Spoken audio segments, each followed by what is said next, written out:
Hello everybody, welcome to Israel's Church of Living God. I'm Brother Rodney and Brother Caleb will be reading today.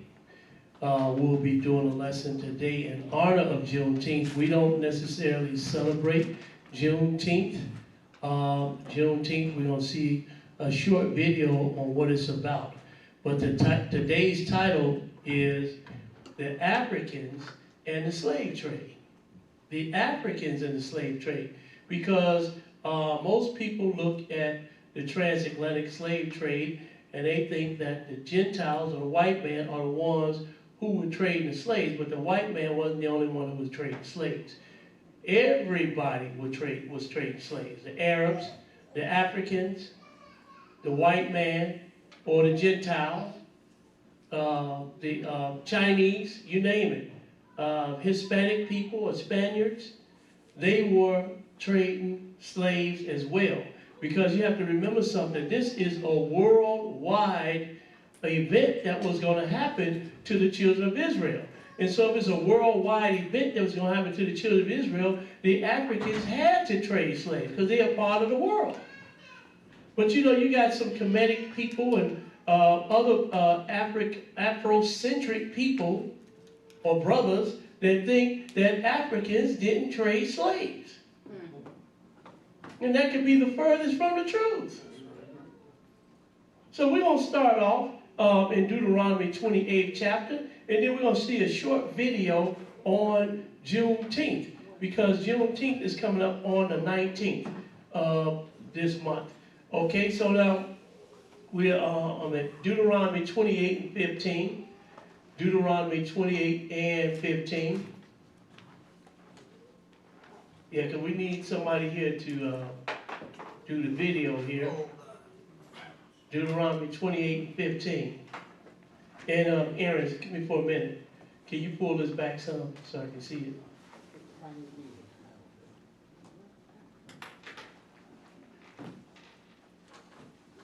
Yeah, pull it on back. Pull it on back some. That's good right there. Can y'all see that?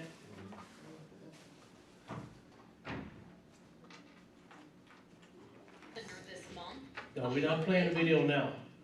Not yet. Hey, Joshua. Just hold on for that video. We're going to read Deuteronomy 28 and 15 first. Deuteronomy 28 and 15. All right, go ahead and read. Deuteronomy chapter 28, verse 15.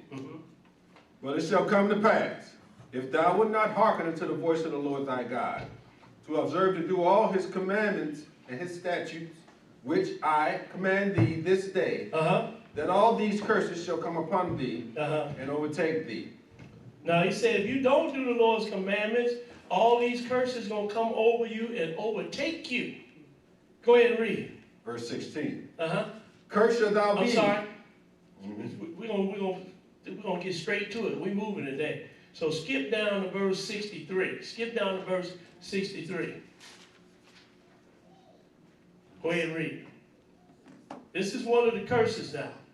Go ahead and read. Verse 63. And it shall come to pass, that as the Lord rejoiced over you to do you good, and to multiply you, so the Lord will rejoice over you to destroy you, and to bring you to naught. And ye shall be plucked from off the land, whether thou go to possess it. Now, so he said, as he rejoiced over you to do you good, he's going to rejoice over you to do you evil. And say, you're going to be plucked off of the land, whether you go to possess it. Go ahead and read. Now, look, this is one of the biggest curses right here that happened to the children of Israel, that the whole world should recognize. But the whole world is not recognizing this. Only a few of us are recognizing this. Verse 64, go ahead. Yes, sir. And the Lord shall scatter thee among all people. Now, you see that? He said the Lord is going to scatter you among all people. So if the Lord is going to scatter you, Israel, among all people, then that means you're going to be among the Africans too. In fact, Israel is on the land or the continent of Africa. I don't know why my people don't see this. Go ahead and read. Read that, start that verse again, brother. Verse 64. And the Lord shall scatter thee among all people, from the one end of the earth even unto the other. Uh-huh. And there shall serve other gods, which neither thou nor thy fathers have known, even wood and stone. Go ahead. And among these nations shalt thou find no ease. Now, every nation that Israel was carried captive in, he didn't find any ease. You know, they took him over to, in the 80s, over into Jerusalem or in Israel. He was okay for a little while, but talk to one of them now and see if they have any ease. They are being discriminated against and everything. Told to leave the land and everything. Go ahead and read. Yes, sir. And among these nations shalt thou find no ease, neither shall the sole of thy foot have rest. But the Lord shall give thee there a trembling heart, and failing of eyes, and sorrow of mind.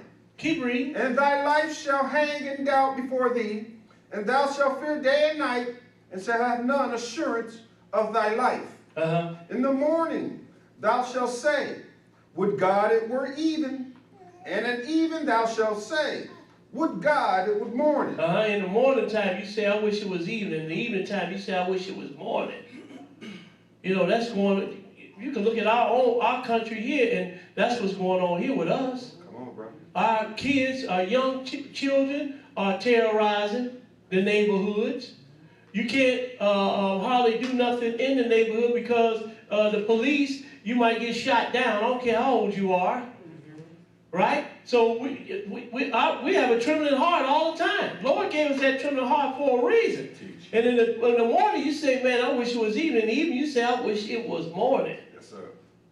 Go ahead and read. For the fear of thine heart wherewith thou shalt fear, and for the sight of thine eyes which thou shalt see. Go ahead. And the Lord shall bring thee into Egypt again with ships. He said he's going to bring you into bondage again with ships. Yes, sir. By the way whereof I spake unto thee, thou shalt see it no more again.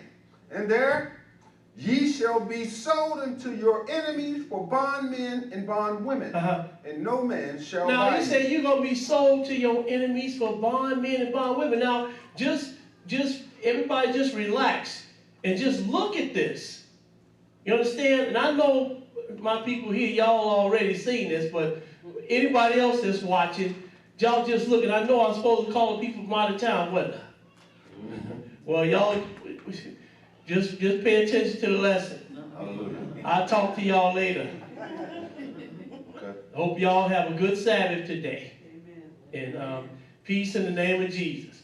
Okay, now, so read that verse 68 again. Read that verse 68 again. Go ahead. Yes, sir.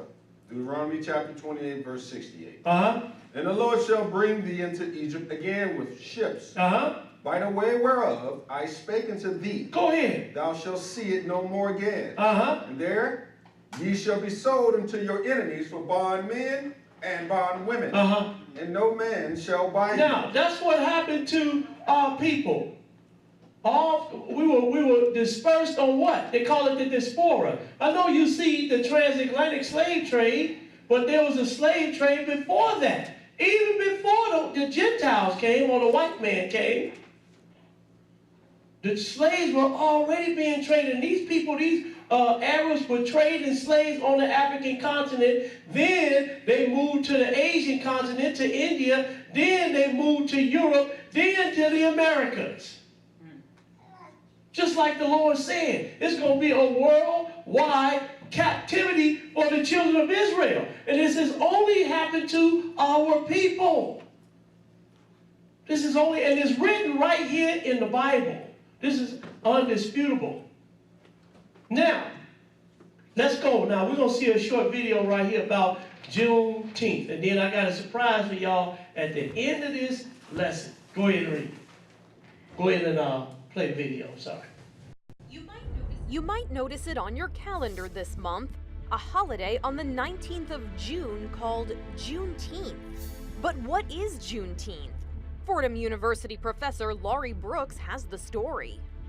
Juneteenth is an African-American holiday that celebrates the emancipation of African-American slaves in Texas in 1865. And because Texas was not at the center of the theater of battle in the Civil War. They received the news of Robert E. Lee's surrender much later. When the Major General of the Union Army, Gordon Granger, arrived in Texas, it was June 18th, and the next day he announced the emancipation of African American slaves, and the formerly enslaved African Americans then turned that into a holiday. And of course, Juneteenth is a combination of the month of June and the date, the 19th. It's actually one of many emancipation celebrations that African Americans have had over the years. So one reason Juneteenth became a national celebration today is because of the Poor People's March in 1968. The Poor People's March was a sort of second arm of the civil rights movement. After Martin Luther King's assassination, Reverend Ralph Abernathy led the Poor People's Campaign and protest in Washington, D.C. And because it wasn't going too well, there was a lot of infighting and leadership conflict and conflict with the federal government. They needed to end the campaign on a high note. And so they decided to celebrate the 19th of June, Juneteenth, as a sort of commemorative celebration, and also as a way to sort of cap off the poor people's occupation of the mall in Washington. And then Juneteenth was sort of filtered through the rest of the country as those members who were involved in the Poor People's Campaign returned to their homes, and local cities began their own Juneteenth celebrations. Juneteenth today becomes an opportunity to remind Americans of the distinctive contributions that African Americans have made in culture, but also to remind African Americans of their own past that has been about striving for access, for opportunity, and to be represented in a dignified and humane way. Hopefully Juneteenth will be one of those holidays that Americans who are not African Americans can find a way to take part in a way that celebrates this history, this embrace of a common humanity that is so central to African American history. Be sure to watch Inside Edition.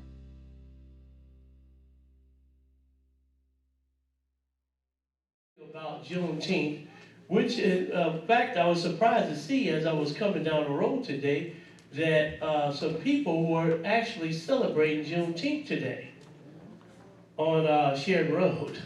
But, okay, so that really surprised me. But anyway, so you know, we have a lot of Americans, black Americans around the country that are celebrating this day called Juneteenth, right? In which the last slaves supposedly were freed in Texas. Now, we're going to get back to that later. Let's go to Psalms 105, because let's go back, because sometimes you got to go back to the beginning of things. And so we're going to go back to the beginning of the slavery for the children of Israel. So we're going to start off with Joseph, because Joseph was taken into slavery by some Ishmaelites, which the Ishmaelites are Arabs, and we're going to see that a little bit later too. So we're going to Psalm 105 and 17. Psalm 105 and 17. Go ahead and read it. Psalms chapter 105. And now we got to see what land they were in when Joseph was carried into slavery too. Psalm 105 and verse 17. Go ahead and read it. Yes, sir. Verse 17. He sent a man before them, even Joseph, who was sold for a servant, whose feet they hurt with fetters. He was laid in iron, until the time that his word came. The word of the Lord tried him. The king sent and loosed him, even the ruler of the people, and let him go free. He made him lord of his house, and ruler of all his substance, to bind his princes at his pleasure, and teach his senators wisdom. Israel also came into Egypt, and Jacob sojourned in the land of Ham. He sojourned in the land of what? Ham. Ham. Because that's what Africa was called before it was called Africa. It was the land of Ham. Now you might say, well, who is this Ham? Well, Ham, we're gonna read about him. We're gonna look at we're going to Revell Bible Dictionary, and we're going to look up Ham. Let's see who Ham is. Let's read what's highlighted. Okay, this is the Revealed Bible Dictionary, Deluxe Color Edition, page 464. Ham. It says, sons, Ham's sons are progenitors of populations which settled in the major geographical areas. Cush, Ethiopia. That's Ethiopia. Yes, sir. Cush, Mizraim, which is in parentheses, Egypt. So Mizraim, that is Egypt. It says including Africa. Including Africa, but all of this is what we call today Africa. The land of Ham, that is Africa. Go ahead. Put, in parentheses, Libya. Put is Libya. We're going to find out why are you reading these? Because these are Ham's sons right here. There's 4 of them. Cush, Mizraim, Put, and who else? And Canaan. And Canaan. Palestine. Which Canaan settled in the country known today as Palestine. That is Israel. So Cush is Ethiopia. Mizraim, that is Egypt. Put, that is Libya. And Canaan, that's where the Canaanites, or that's where Palestine is today, the land of Israel. What else does it say? Yes, sir. It says in Scripture, Egypt is sometimes spoken of as the land of Ham. So Egypt is spoken of as the land of Ham, but the whole continent is the land of Ham, because Ham's descendants are the ones who populated the southern continent or the African continent. Now, let's go now. We're going to show you a map right here. This is a map of Africa, and more specifically, we are in West Africa right here. Here's Europe, North America, South America. And this is West Africa right here. You notice something right here saying Wida. That is Judah. That's Judah right there, Wida. So this is the west coast, this is West Africa, and these are where the slaves come from that are here in America. Okay? They went to Europe, North America, South America. We don't see Asia on there, but they went to Asia. You understand? Already in Africa already. Now, let's go now. Let's go to, I'm showing you that for a reason. Let's go to Exodus, the 1st chapter. So we're going back now. We're going back to where the Israelites, where they first became slaves. So we're going to Exodus, the 1st chapter, Exodus 1. You know, Israel has been slaves for a long time. Since they became a nation, they were slaves. Jacob had them 12 sons, and then Joseph went down into Egypt as a slave. Then, here comes Jacob and the rest of his brothers went down into Egypt, and then Joseph died. And all that generation died. And then it's like, well, we're going to read it. We're going to read it. We had Exodus 1, and we're going to pick it up in Exodus 1 and 1. What does it say? Go ahead. Exodus chapter 1, verse 1. Now these are the names of the children of Israel, which came into Egypt. Every man in his household came with Jacob. Reuben, Simeon, Levi, and Judah.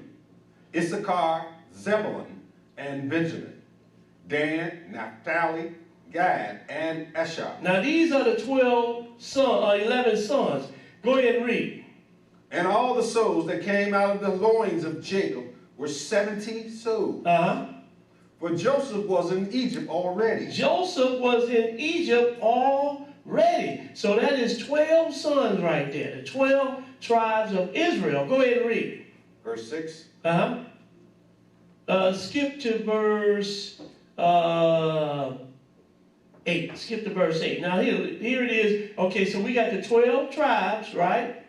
Then it says 70 souls came with Jacob into Egypt. Skip to verse 8. Skip to verse 8. Go ahead. Yes, sir. Verse 8. Now there arose up a new king over Egypt, which knew not Joseph.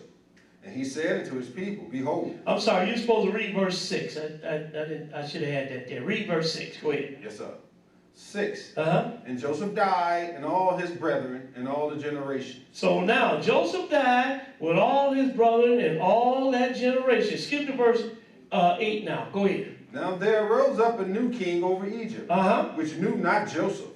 And he said unto his people, behold, the people of the children of Israel are more and mightier than we. Come on, let us deal wisely with them, lest they multiply and it come to pass that when there falleth out any war, they join also unto our enemies and fight against us, and so get them up out of the land. So they're like, you know what, there's too many of these Hebrews, so we're going to have to do something about them, because if our enemies come to fight, they come to fight us in Egypt here, then they're going to join our enemies. Sir. So we got to do something about them. You know, Israel like to have a lot of babies.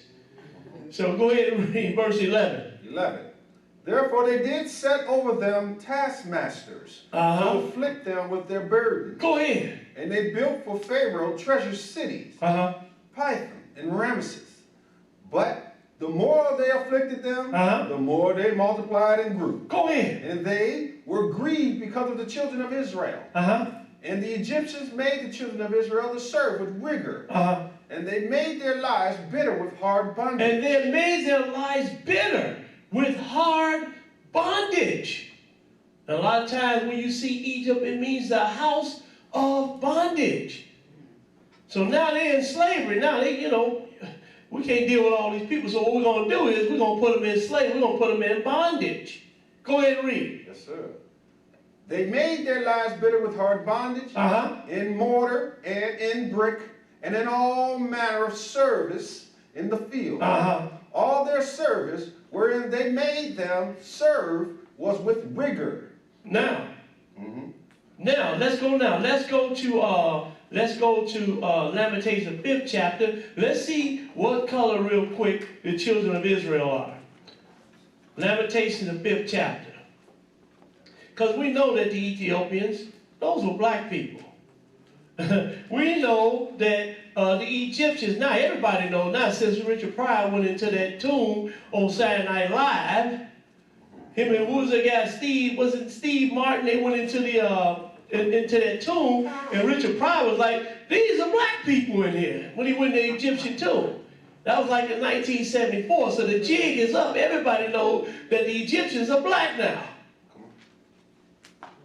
The Canaanites, they were black people. The original Libyans, I know you see those Arabs over there now, but the original Libyans were black people or African people. I know you see those Arabs over in Egypt now, but the original people of that land, or the original people of Egypt, were indeed black people. Look at Anwar Sadat. Back in the 1980s, he was a black man. He was a president of Egypt in the 80s. And he was an original Egyptian, not no Arab. The Arabs didn't come along until around the 7th century A.D. and took over the land. We have Lamentations 5 and 10. Lamentations 5 and 10. Go ahead and read it, brother. Yes, sir. Lamentations chapter 5, verse 10. Our skin was black like an oven because of the terrible famine. Now, you know, I had a brother tell me, see, it was just yesterday when I read them there. See, that's why their skin was black, because they famished. They were starving. You see people starving all the time. They don't turn black. I mean, I'm not trying to talk about nobody, but the Irish was over there starving. So they were digging in the dirt trying to find potatoes. They were starving so much. Neither one of them turned black. So I don't know what he's talking about. And when black people, when they get sick, what happened to them? They get darker. And when white people when they get sick, what happened to them? They get lighter. That's why they call them pale face. The Indians call them pale face. No disrespect to nobody, I'm just giving you some examples. Because I love my white people too. Let's go now. Let's go to Leviticus, the 24th chapter, Leviticus 24. Leviticus 24, And we're going to pick it up in verse 10, Leviticus 24 and 10. You know, people come up with all type of excuses just so they can try to make up a story to say that we're not the children of Israel. You know, you can read it in the Bible. I don't care, show them DNA. I don't care what you show them. We're not the children of Israel. And these are black people saying this. Leviticus 24 and 10. Leviticus 24 and 10. Go ahead and read it. Leviticus chapter 24, verse 10. Uh-huh. And the son of an Israelitish woman, whose father was an Egyptian. What does that make that child in? An Egyptian. Yes, sir. But both of them are black. They both were black because the children of Israel dwelt, they weren't too far from the Egyptians. When the Lord wanted to hide Jesus, where did he send him to? Egypt. When he wanted to hide Moses, where did he send him? Egypt. He was in Egypt, and then, he was in Pharaoh's house. And Pharaoh was trying to destroy the males from 2 years old and upward. He trying to destroy them. So the mama put him called him a bull rush, and sent him down the river. His sister followed that bull rush on a little boat that he was in, and he landed by the river where the Egyptian, the daughter of Pharaoh was. That wasn't by chance. She picked him up out of the water and said, this is one of the Hebrew children. Right? And then Moses was learned in all the wisdom of Pharaoh. Now, if Pharaoh saw Moses, he looked like one of those Jews we see today, he would have killed him right on the spot. But Moses grew up in the house of Pharaoh because he was black just like the Egyptians were black. So he said, and the son of an Israelitish woman, whose father was an Egyptian, went out among the children of Israel. And the son of the Israelitish woman and a man of Israel strove together in the camp. See, so they don't know who's who unless they tell them. Unless they tell them, well, I'm an Egyptian. My father's Egyptian. Okay, well, I'm an Israelite. Otherwise, they couldn't tell because they're all the same color. Go ahead and read. Verse 11. And the Israelitish woman's son blasphemed the name of the Lord and cursed. And they brought him to Moses. And his mother's name was Shelomith, the daughter of Debri, of tribe of Dan. Now look, so they just grabbed him and took him to Moses. They didn't ask no questions whether he was Egyptian or whether he was an Israelite. They just grabbed him. Yes, sir. You're a black guy, you must be an Israelite, we can take you with us. Go ahead, I guess the father must have scrambled or something. But anyway, yes, sir. Go ahead. Verse 12. Yes, sir. And they put him inward, that the mind of the Lord might be showed them. And the Lord spake unto Moses, saying, bring forth him that have cursed without the camp, and let all that heard him lay their hands upon his head, and let all the congregation stone him. Now, let all the congregation, now this was an Egyptian boy here, but they still stoned him because he cursed the Lord. Skip down to verse 22. Go ahead. 22. And ye shall have one manner of law, as well for the stranger as for one of your own country. For I am the Lord your God. That's just for them brothers to say, well, he wasn't talking about, he was an Israelite in Egypt. No, this was an Egyptian that got stoned because he cursed God. Let's go now. But his mother was a Jew and his father was an Egyptian. Both of them black people. Let's go now. Let's go to Genesis, the 10th chapter, Genesis 10. Genesis 10. You know, these things that you cannot dispute now. Prior to 1974, for those who were just average Negroes, we weren't concerned about the Egyptians being black because we didn't know our history. Neither did we care about the Egyptians being black, that they were black.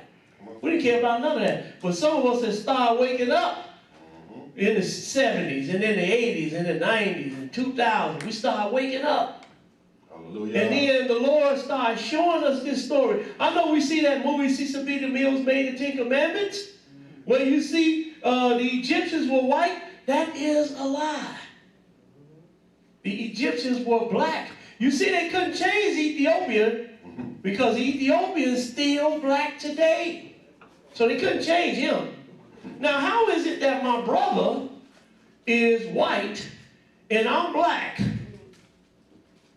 You understand? We got the same mother and father, but he's white, being the Egyptian, and I'm black, being the Ethiopian. Now, I can see if the Lord had said that, then okay, but the Lord didn't say that. So, you got the Ethiopians, which are black people, you got the Egyptians, which are black people, and you got the Israelites, which are a black people. Genesis 10 and 6. Genesis 10 and 6. Go ahead and read it. Yes, sir. Genesis chapter 10, verse 6. Uh-huh. And the sons of Ham, Cush and Mizraim, Uh-huh. and Phut and King. Now, we just read that, right? Skip to verse 15. Go ahead, because I want to bring Canaan's sons in. Go ahead, verse 15. And Canaan begot Zidon, Uh-huh. his firstborn, and Heth, Uh-huh. and the Jebusite, and the Amorite, and the Girgazite, and the Hivite, and the Archite, and the Sinite, Uh-huh. and the Arvadite, and the Zemarite, and the Hamathite, and afterward were the families of the Canaanites. Now he's spread. saying the Abadite and the Zemarite and the Hamathite. Now we're going to see him later on in this lesson. The Hamathite. Go ahead and read. Mm-hmm. And afterward were the families of the Canaanites spread abroad. Uh-huh. And the border of the Canaanites was from Zidon as thou comest to Gerar unto Gaza. Stop right there. Gaza. Remember, that's where Israel, this city is in Israel right now, Gaza. So now, this city being in Israel, Gaza, this is where the Canaanites dwell. This is Ham's son right here. Yes, sir. These are African people. Does anybody understand? Because they want to try to split up Israel now and say that Israel is sitting on the Asian continent. A body of water don't make it sit on the Asian continent. Gonna start that lie. And first they started in the middle, called the Middle East in the 1800s by an admiral from Britain.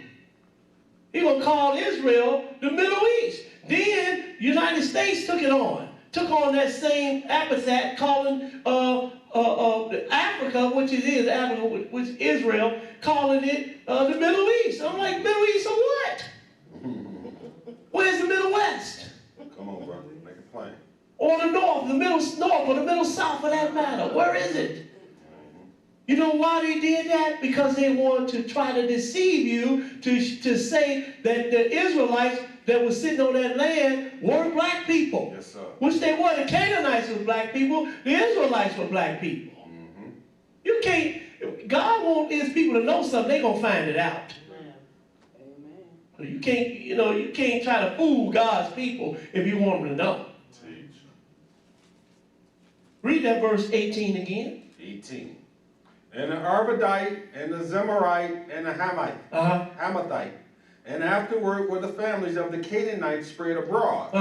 And the border of the Canaanites was from Zidon as thou comest to Gerar unto Gaza, as thou goest unto Sodom and Sodom and Gomorrah. Now look, Sodom and Gomorrah, these were African people.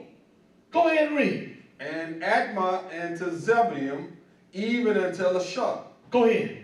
These are the sons of Ham, after their families, after their tongues, in their countries, and in their nations. Now, so he said, these are the sons of Ham, after their families, after their tongues, and in their countries, and in their nations.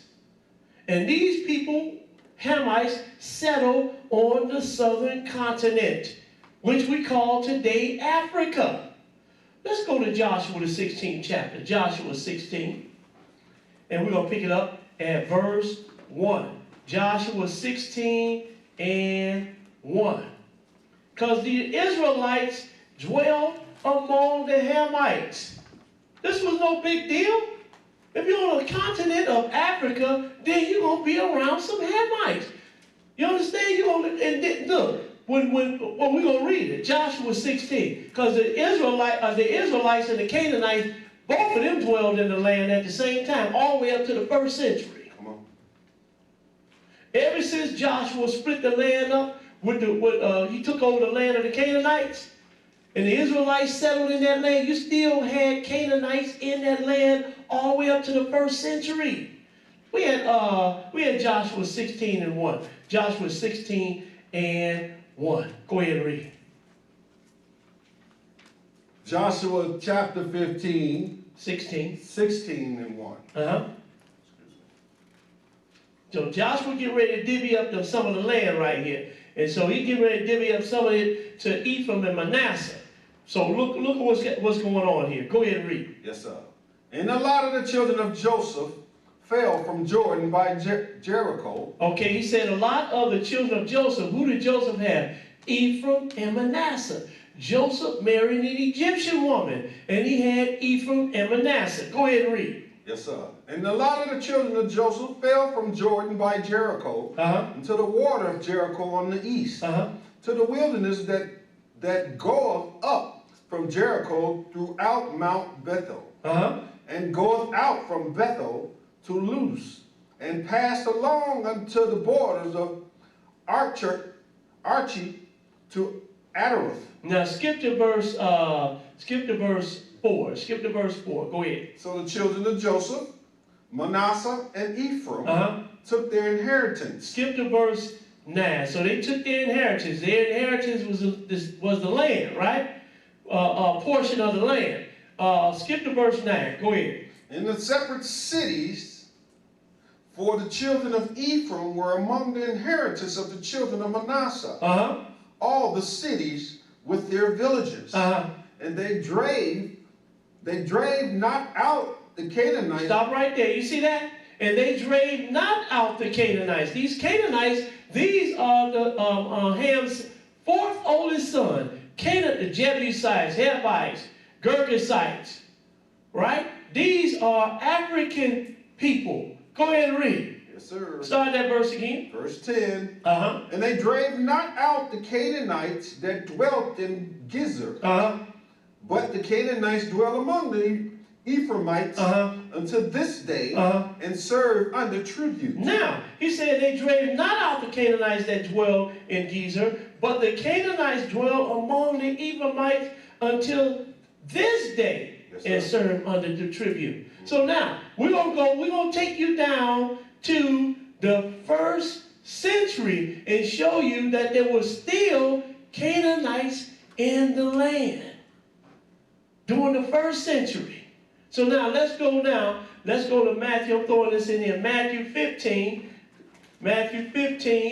and we're going to pick it up at verse 21. Matthew 15 and 21. We're going to the 1st century now. Matthew 15, and we're going to pick it up at verse 21. Glad to see everybody come out today. Hallelujah. Matthew 15 and 21. Go ahead and read it. Matthew's chapter 15, verse 21. Then Jesus went thence and departed into the coast of Tyre and Sidon.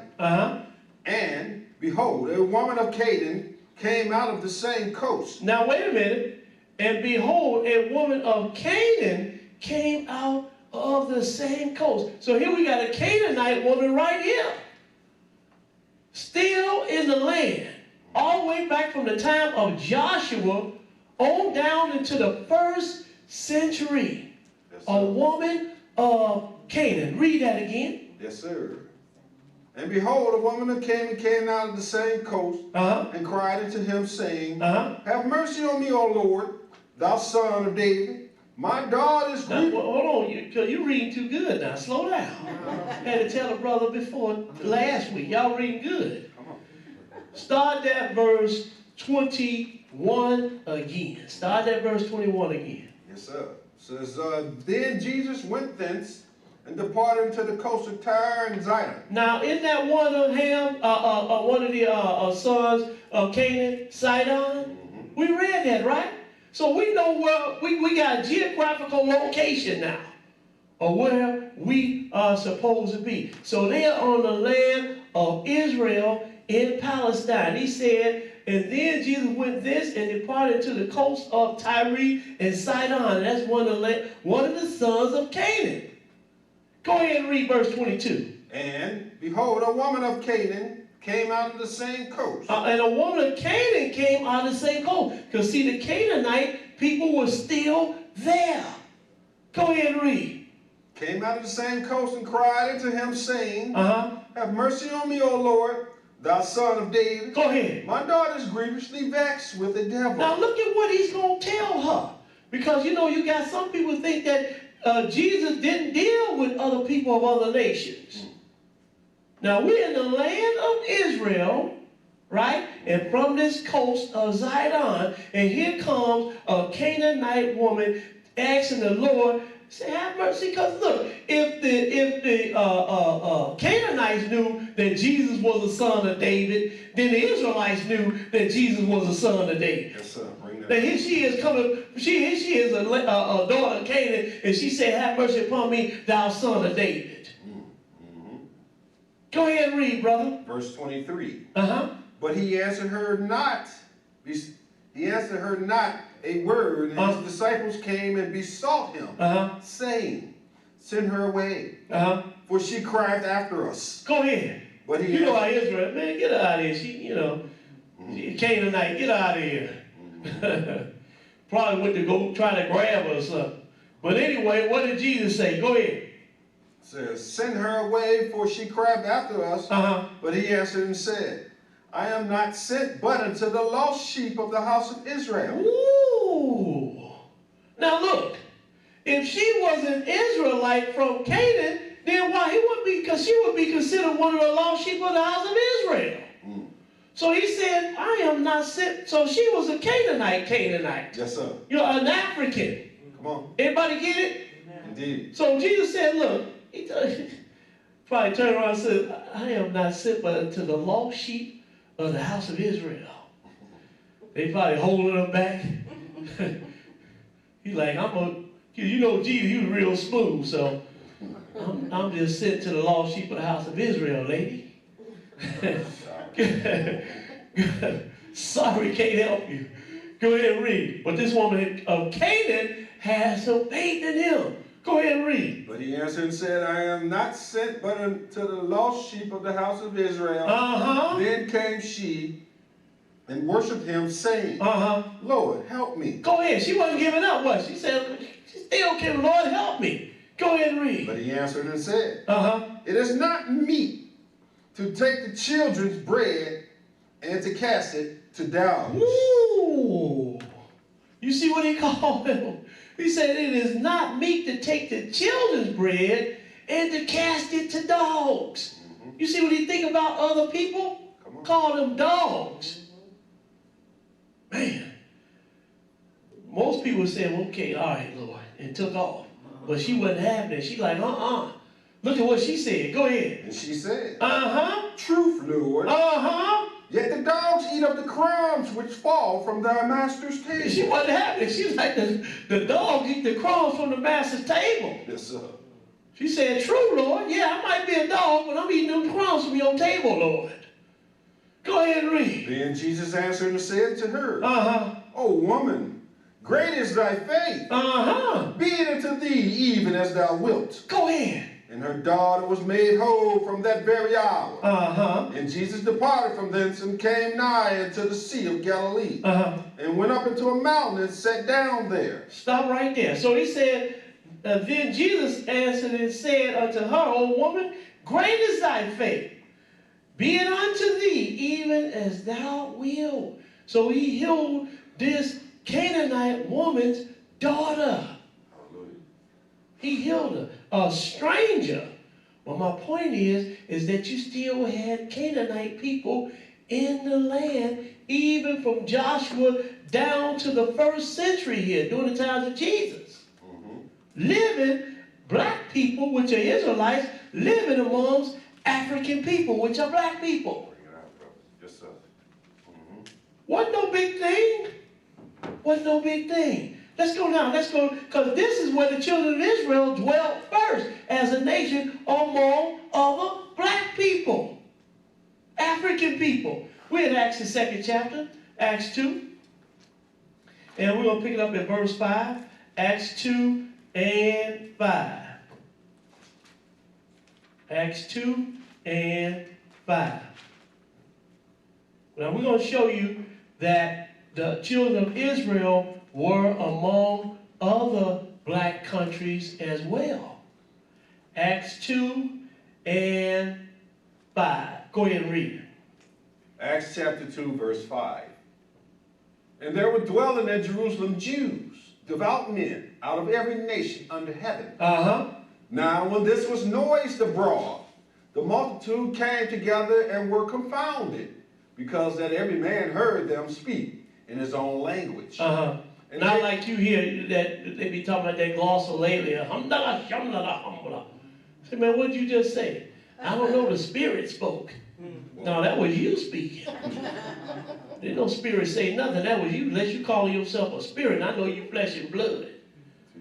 So he said they heard the apostles speak, every man their own language. So that means apostles were speaking a language then. Come on. Where somebody can understand. Go ahead and read. Verse 7. And they were all amazed and marveled, saying one to another, Behold, are not all these which speak Galileans? And how hear we every man in our own tongue? See, tongue, language, same thing. How hear we every man in our own tongue or own language? Go ahead and read. In our own tongue wherein we were born. Now these are Jews that saying this. They said, how hear we every man in our own tongue where we were born? So you had these Jews that were born under every nation under heaven. That's right. Where were they born? Go ahead and read. Parthian and Mede and Elamites. Those are black people right there. Elamites come out of Shem. This is one of Shem's sons right here. Elamites, And the dwellers of Mesopotamia. Mesopotamia, those were originally African people right there. Hanarubai, right? Babylonia, that's where around Mesopotamia, those were originally black people until here come Nebuchadnezzar and the Chaldeans took over the land, which are Gentiles. Before the Gentiles came and took over Babylon, Mesopotamia, and all of these countries, they were all African. Does anybody understand? Because the original inhabitants of Babylon were black. Go ahead. Yes, sir. Verse 9. Parthians, Medes, and Elamites, and dwellers in Mesopotamia and Judea. Stop right there. You see that, Judea? So now we're in Judea right here. Then originally, what were the inhabitants of that land in Judea? They were Canaanites, which are African people. But then you had the Israelites, which are black people, Semitic people, come and take over that land. So you still had a black people in the land at this time. The Canaanites as well as the Israelites, and mainly Israelites at this time. Go ahead and read. Yes, sir. Dwellers in Mesopotamia and Judea and Cappadocia, and Pontus and Asia. Go ahead. Phrygia and Pamphylia in Egypt. Stop right there. Egypt. That is Mizraim. That's Ham's second oldest son, which are African people. But you had Jews, devout men from every nation under heaven. He said, how hear we every man in our tongue where we were born? So these Jews were born in these countries, in Egypt, Pamphylia, Phrygia, Parthians, Medes, Elamites, Mesopotamia. They were born in these countries. Go ahead and read. Yes, sir. Read that verse 10 again. Phrygia, Pamphylia, in Egypt, and the parts of Libya. Stop right there, Libya. That is Ham's third oldest son, Put, which this is at this time an African country or black country. Does anybody understand? Go ahead and read. Libya about Syrians and strangers of Rome, Jews and proselytes. Go ahead. Cretes and Arabians. The Moravians. These are Arabs. which originally were black people. Originally, these Arabs, but they Semitic. But the original Arabs were black until the Turks come in and they start absorbing the original Arabs. And now a lot of them, most of your Arabs look white. Whitewash. Yes, sir. Does anybody understand? Go ahead and finish that. Creeds and Arabians, we do hear them speak in our tongues the wonderful works of God. We do hear them speak in our tongues the wonderful works of God. But you had these Jews, devout men from every nation under heaven in these countries. And so some of these countries we read, these were African people. So you had Jews, which were black people, living among black people, which were African people. No big deal. It was no big deal. Let's go now. Let's go to Ezra, the first chapter. We're going to Ezra, the first chapter, because I want to start showing you about where the slaves came from originally, where they came from when they came here to the American continent. Right? You know, they celebrate Juneteenth and everything. So I'm just taking you back now where the slaves that came here to America, to Europe, to Asia, right? Where they originally came from. All right, let's go now. Let's go to Ezra, the first chapter. Ezra 1. And we're going to pick it up at verse 1. Ezra 1 and 1. Everybody got it? Amen. Go ahead and read. This is Ezra chapter 1, verse 1.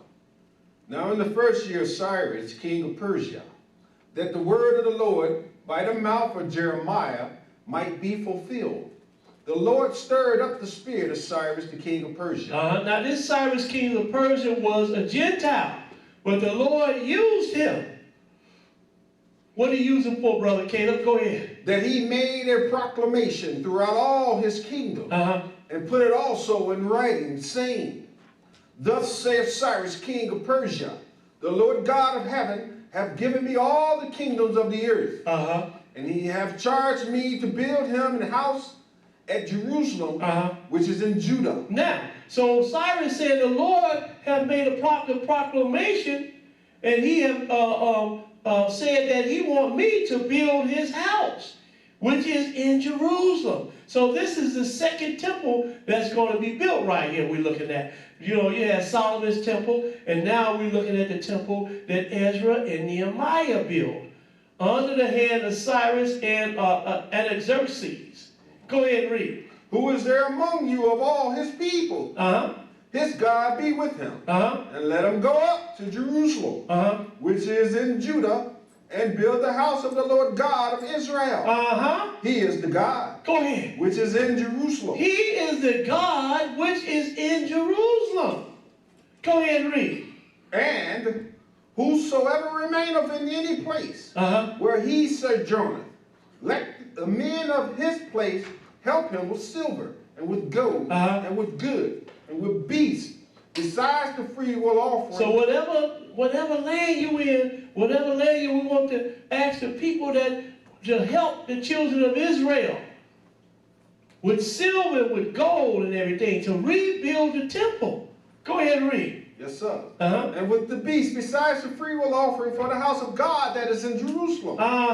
Then rose up the chief of the fathers of Judah and Benjamin. Then rose up the chief of the father of Judah and Benjamin. And the priests. And the Levites. The priests and the Levites. Go ahead and read. With all them whose spirit God had raised to go up to build the house of the Lord, which is in Jerusalem. Now, so there's a such thing as called a Cyrus Cylinder that depicts this when Cyrus made a proclamation for the children of Israel to go back and rebuild the temple.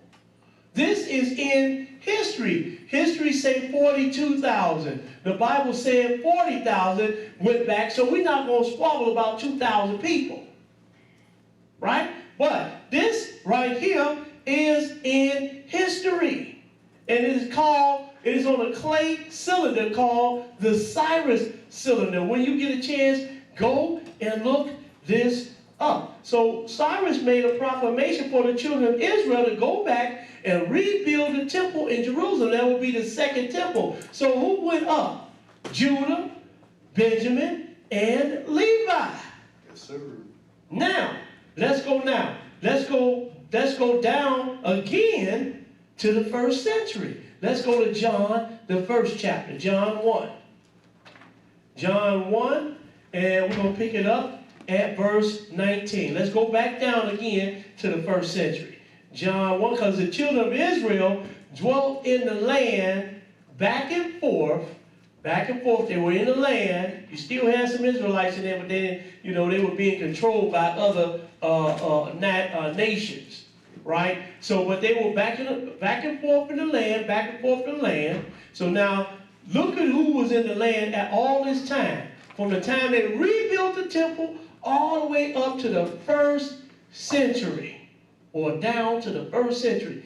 Look who's still in the land. We at John 1, and we're going to read verse 19. Go ahead and read it. This is John chapter 1, verse 19. Uh-huh. And this is the record of John. Uh-huh. When the Jews sent priests and Levites. Slow down, brother. And this is the record of John when the Jews sent priests and Levites. We saw that, right? In Ezra, the first chapter. So we got the Jews there. We got the priests, the Levites. Go ahead and read. Yes, sir. And this is the record of John when the Jews sent priests and Levites from Jerusalem. Go ahead. To ask him, who art thou? Now, so we see the Jews and we see the priests and the Levites, right? Because that's who the priests were. They were the Levites. Does everybody understand? And this is in the first century during the times of Jesus. And Jesus had to have somewhere to come back to when he came, right? So when he came back, when he got here or was born, the priesthood was set up, the temple was built, everything was in place for him when he got here. So now let's see who else was in the land. So we got the Jews and we got the Levites in the land, right? Let's go to Philippians, the third chapter, Philippians 3. Philippians 3, and we're going to pick it up. Because we're tracing the people that were brought here, right? From Africa to the Americas to Europe and to the other known worlds or the other known continents, all right? So we have Philippians 3 and 5. Go ahead and read it. Philippians chapter 3, verse 5. Uh-huh. Circumcised the 8th day. Now this is Paul talking now. Circumcised the 8th day of the stock of Israel. Uh-huh. Of the tribe of Benjamin. Of the who tribe? Tribe of Benjamin. So we got all three tribes here. This is during the first century as well. We got all three tribes here. Judah, Levi, and now Benjamin. Right? Because Paul was a Benjamite. Go ahead and finish. Start that over. Yes, sir. Circumcised the 8th day of the stock of Israel, of the tribe of Benjamin, go ahead, and Hebrew of Hebrews, as touching the law, a Pharisee. Now, brother asked me, how can he be all of them? How can he be a Hebrew, right, an Israelite from the tribe of Benjamin? How can he be all of them?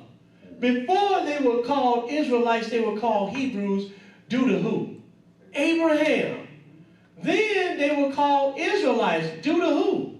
Jacob, right? Then Jacob's last son was called who? Benjamin.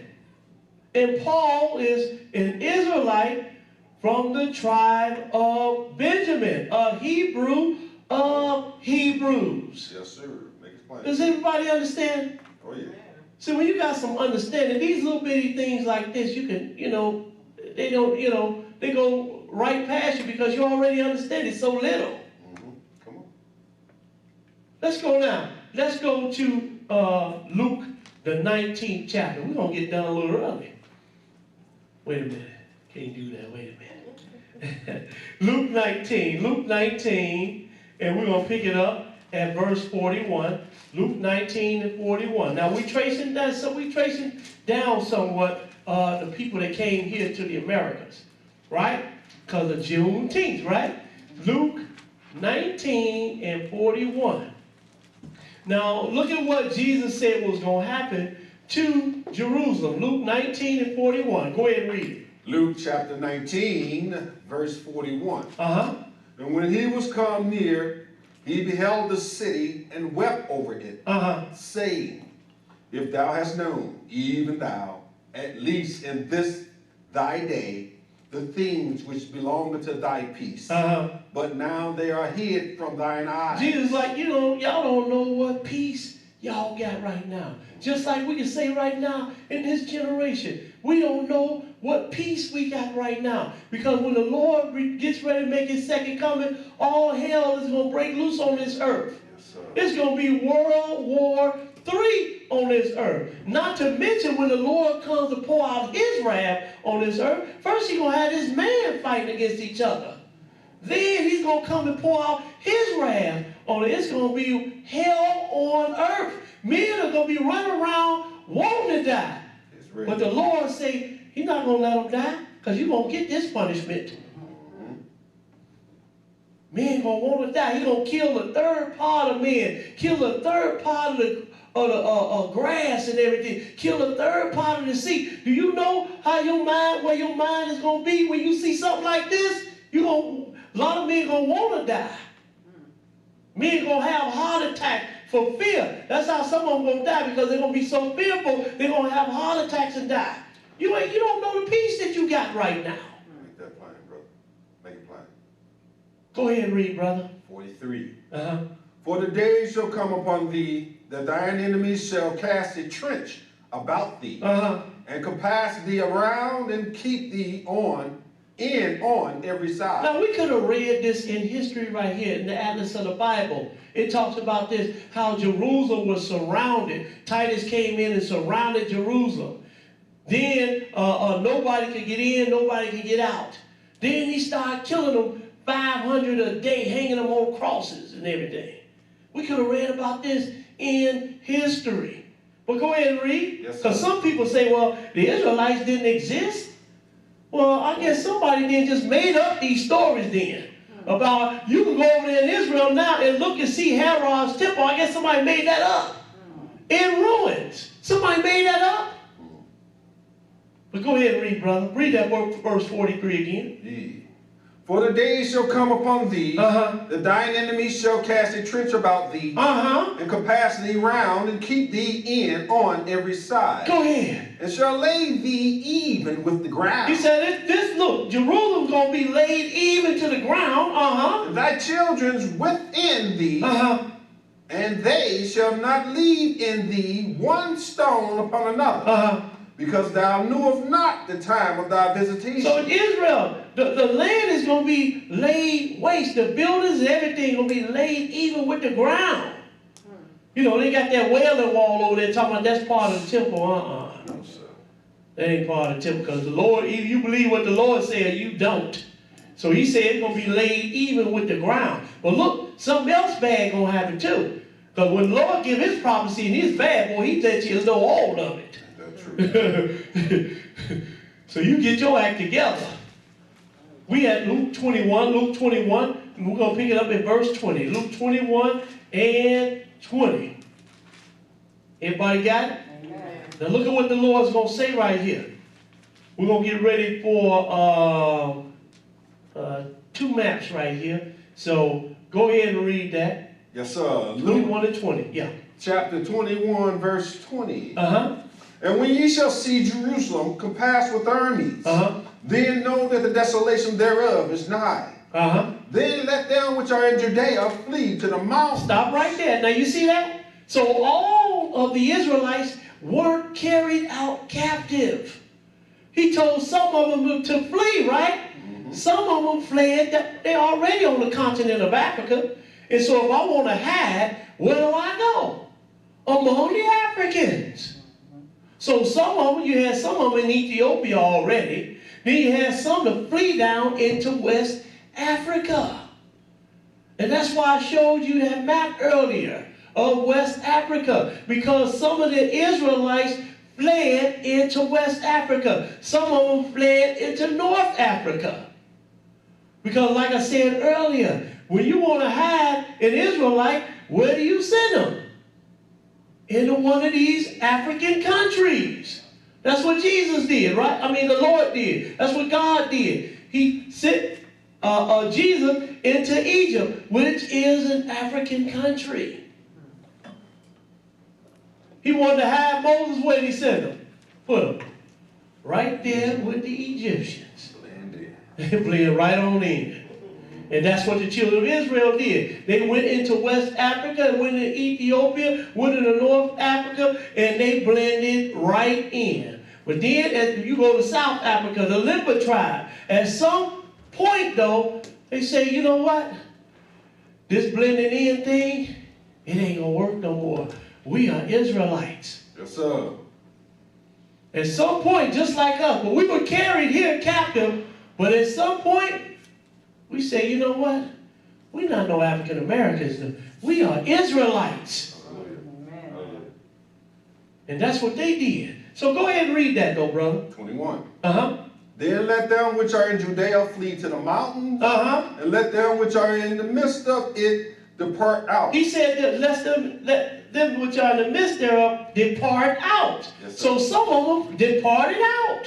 And I'm right there on the African continent, and I want to blend in on that dude's go to some of these countries around about, right? Come on. Quit playing. Go ahead, brother. Ye. Uh-huh. It says, Judea flee to the mountains, and let them which are in the midst of it depart out. Uh-huh. And let not them that are in the countries enter therein too. Go ahead. But these be the days of vengeance, that all things which are written may be fulfilled. Go ahead. But woe unto them that are with child, and to them that give suck in those days. Uh-huh. But there shall be great distress in the land, and wrath upon this people. A wrath upon what people? The children of Israel. Yes, sir. The Romans came in 70 AD and tore down Jerusalem to the ground. And then took the children of Israel that was still there putting up a fight. Soon they came in with the battering rams, knocked the doors down or the walls down, came up in there in the core, in the interior of Israel where they were being held up, took them out of there. When they got in there, a lot of them, they killed themselves already. Because they like, I'd rather die than let one of these Romans take me and hang me on a cross. I'd rather die. But a lot of them, they took and hung them on the cross. 500 a day. It's written, brother. It's written. 500 a day. You gonna tell me the children of Israel didn't exist? Man, and these are black people saying this too. Look at what happened to our people. Go ahead and read verse 24. 24. I'm sorry, verse 23 again. But woe unto them that are with child, and to them that give suck in those days. For there shall be great distress in the land, and wrath upon this people. Go ahead and read. And they shall fall by the edge of the sword, and shall be led away captive into all nations. Shall be led away captive into all nations. But some of them fled into the African nations. And the rest of them were led away captive into all nations. How did we get here? On ships. How did the children of Israel get to Europe? On ships. How did the children of Israel get to Asia? On ships. They didn't have to take no ships into Africa because they were already on the African continent. Does everybody understand? Amen. The only way you could have got to America, it had to be by ships because wasn't nobody swimming here from Africa. And get this. How is it that the Lord said this Israelite was going to be dispersed among all the nations, and this Negro is the one that was dispersed among all the nations? And I'm going to show you a little later on the Canaanites try we are sorry for our part in the slaves trade against our brothers. I'm I'm like, we not your brothers. You knew who you were selling. But anyway, what verse you at? Verse 24? 24. Go ahead and read it. And they shall fall by the edge of the sword, Uh-huh. and shall be led away captive into all nations. Go ahead. And Jerusalem shall be trodden down of the Gentiles, Uh-huh. until the time of the Gentiles be fulfilled. Now, so let's go now. Let's go to Joel, the 3rd chapter, Joel 3. Because, you know, the Arabs and the Edomites, Jews, they're the ones. Oh, I'm sorry. Thank you, brother. Let's go to show you these two maps. You had me scared there for a minute. Thank you.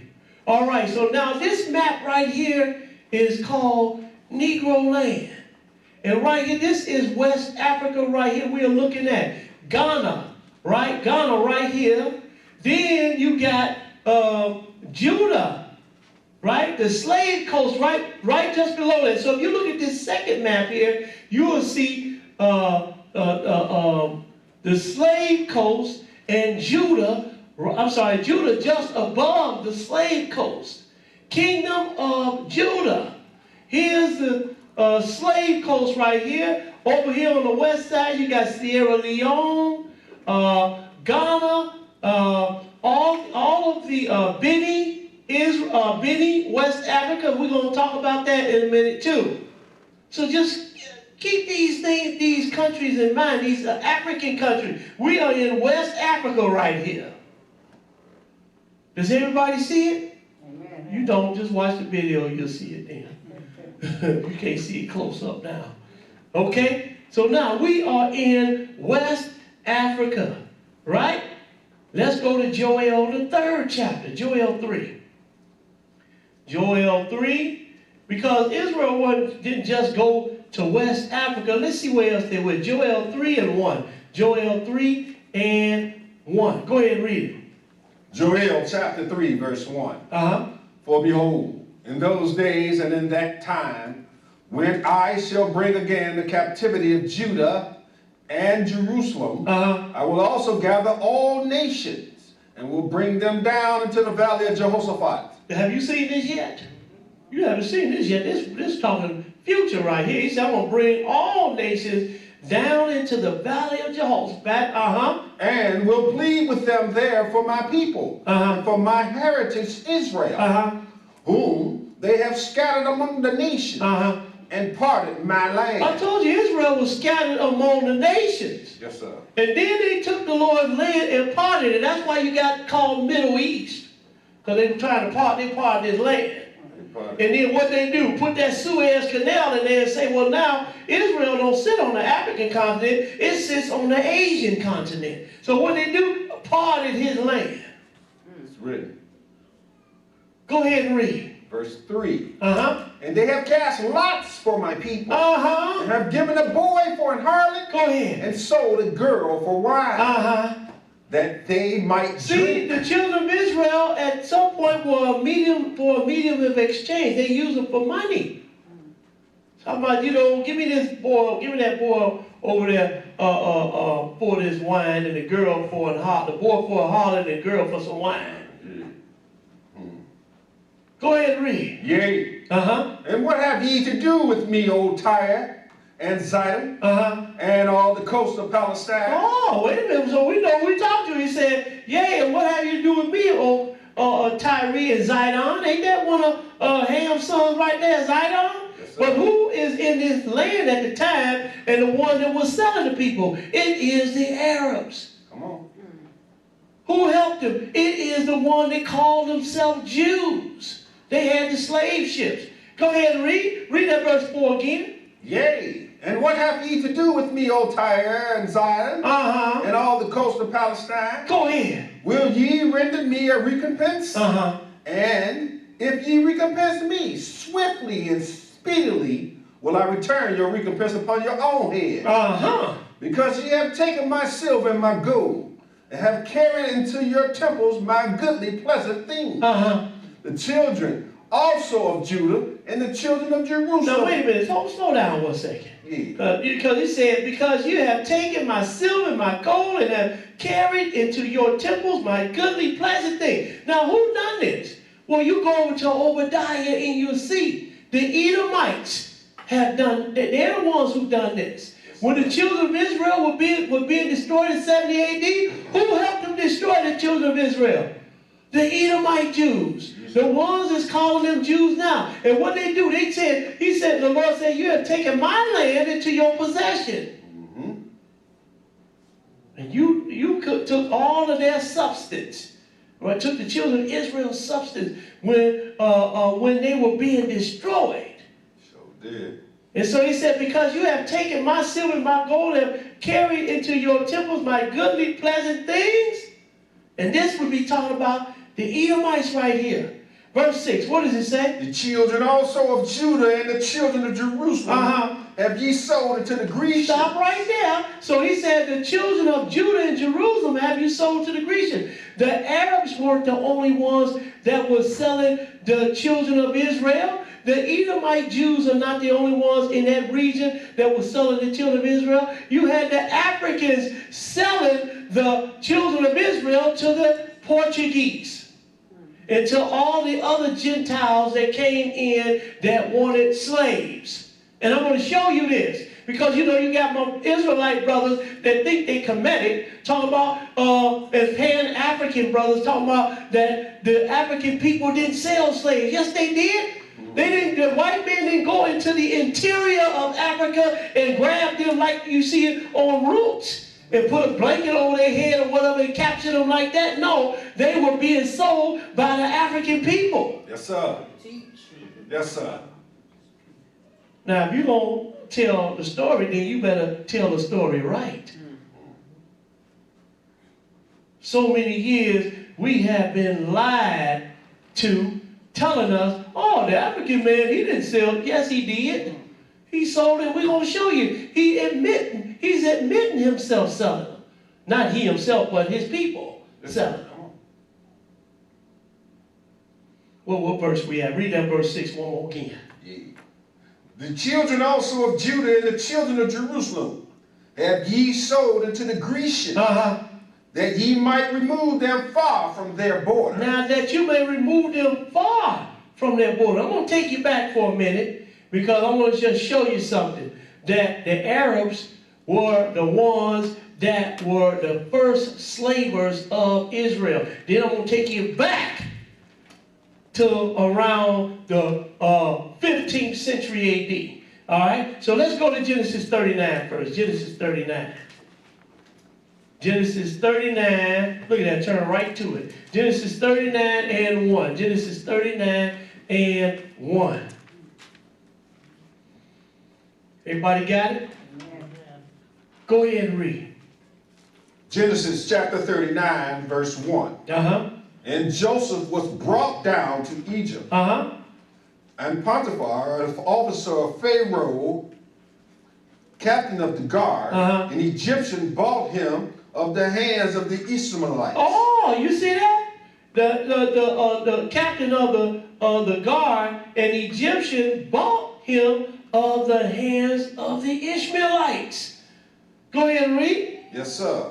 Bought him of the hands of the Ishmaelites, which had brought him down thither. Now, the Lord wasn't having it, see, at this time when it comes to Joseph. So what happened?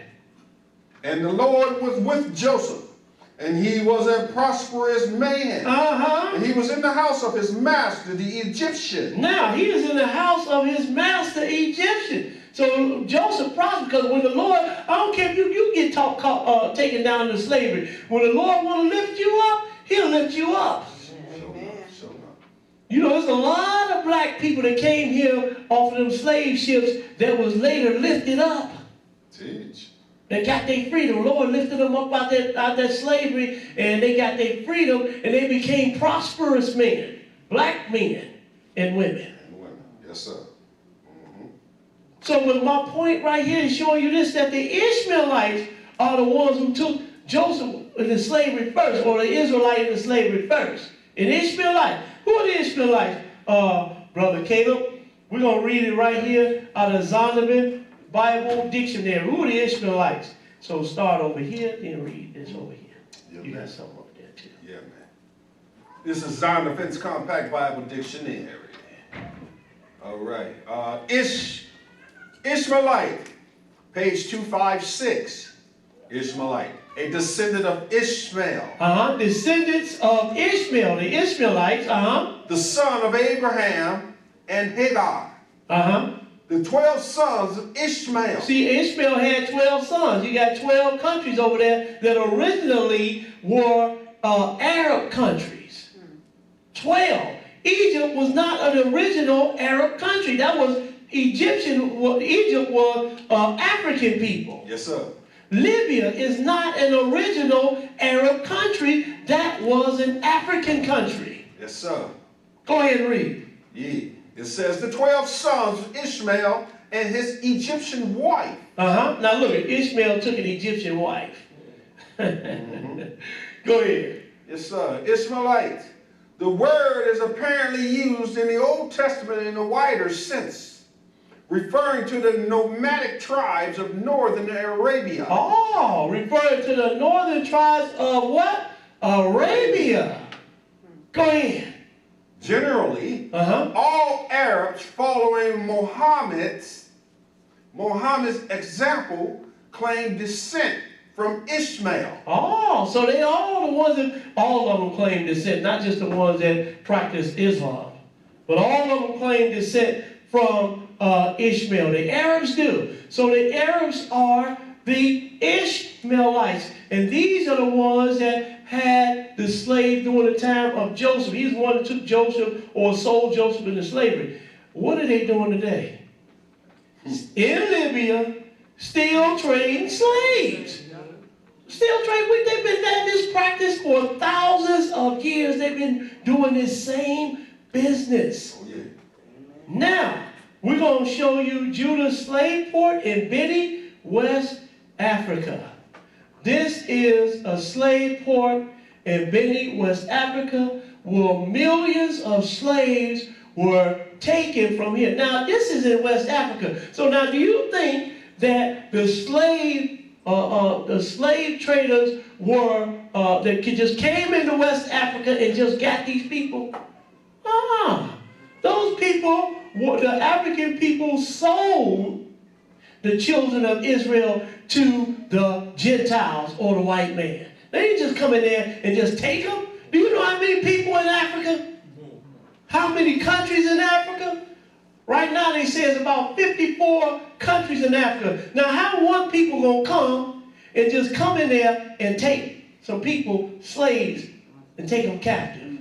Without the government saying, and all other 50-something countries getting together, hey man, we got to do something about these white people coming over here, taking these people, these Edomites come over here, these Arabs come. We got to do something about it. No, they didn't do that.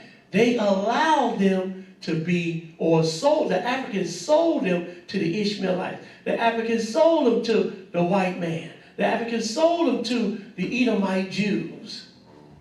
Does everybody understand what I'm saying? Oh, yeah. What we got next? Okay, let's go to the next one. So this is an image of Cape Coast Castle. This is where the door of return, no return is, in West Africa, Ghana, West Africa. This is where the slaves came through that came here to the American continent. Okay? You know Juneteenth, right? So now this is where the slaves came from. They came here to the American continent. This is called Cape Coast Castle, and this is the door of no return. They show that these two right here, they call these both the door of no return. What do we have next? Do we have a video that is next. We're gonna run this video. You know the story that we got when we were kids, that your ancestor was out on one Sunday with his girlfriend and some white man jumps out of the bush and throws a net over him? It's not how it happened. Slavery was big business. Africans sold other Africans to the Europeans. But the memory of slavery and of what our ancestors must have gone through is always lurking. Even a pretty little harbor town like Elmina is dominated by its slave castle. And for us, a slave castle is like Auschwitz. Right in here. This very dungeon housed between 150 and 200 women for 3 good months. This is where they slept, yes, but the place was much overcrowded, so there wasn't enough space for one even to lie down. The result was an outbreak of malaria and yellow fever. So by the time the ships arrived, more than half were already dead. Well, this is the infamous room of no return. That is also the door of no return. When the slaves got here, they never knew where they were going. Neither did they know what was going to happen to them. All they knew was to get out of this room onto the boats. Some actually committed suicide because that was the only way they thought they could get their freedom.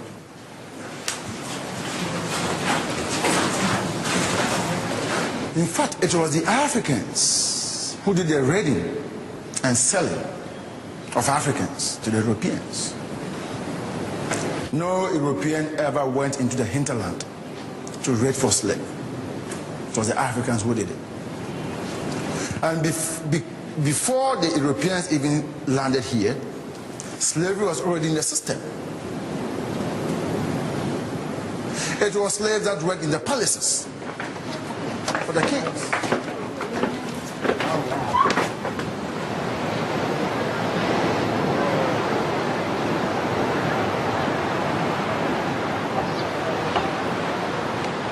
I thought it was more, even at that time, than just money. It had to be just something else that drove them to just kill these people. Yeah, why brutalize them like that? Why brutalize? But then again, I guess that's justification to rationalization. If you brutalize it, then you have to say to yourself, there's no way we as a Christian people could brutalize other humans, so they can't be humans. But did it surprise you when you found out that Africans were involved as well as middlemen? I knew that Africans were involved. I didn't know the extent to what they were involved. And I also didn't know that once they found out what was going on here, and I know that they had to know what was going on here, that they stayed a willing participant in it. That's the crazy part of it. I think I was surprised and hurt and angry and everything because, these were people that,